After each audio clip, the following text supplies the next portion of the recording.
Programang ito ay rated SPG, striktong patnubay at gabay ng magulang ang kailangan. Ang pangarap ni Olga na mapahirapan at mapaslang si Tanggol ay maglalahong parang bula. Hindi niya kasi mababayaran si Espinas. Malaki kasi ang pakinabang ni Tanggol kay Espinas dahil ito na lang ang nag-iisang hitman na pinagkakatiwalaan niya. At isa pa ay hindi kayang tapatan ng pera ni Olga ang kinikita ni Espinas sa pagiging hitman ni Tanggol. Napakalaki kasi ng inaakyat na pera ni Tanggol kay Espinas sa bawat lakad nito. At kahit anong pakiusap ni Olga kay Espinas ay magagalit lang ito sa kanya at pagbabantaan siya ni Espinas na ipapaligpit siya nito. Kaya naman, buraot si Olga dito. Magwawala na naman siya sa galit. Hindi niya na magagawang paslangin si Ramon pati ba naman si Tanggol ay hindi niya rin kaya.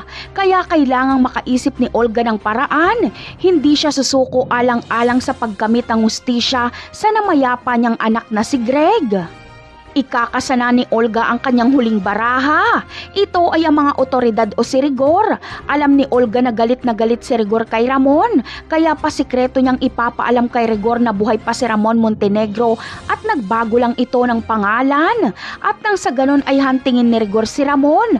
At si Rigor na mismo ang pumaslang kay Ramon. Napakarami pa nating dapat abangan sa mga susunod na episode ng Batang Quiapo. Paalam!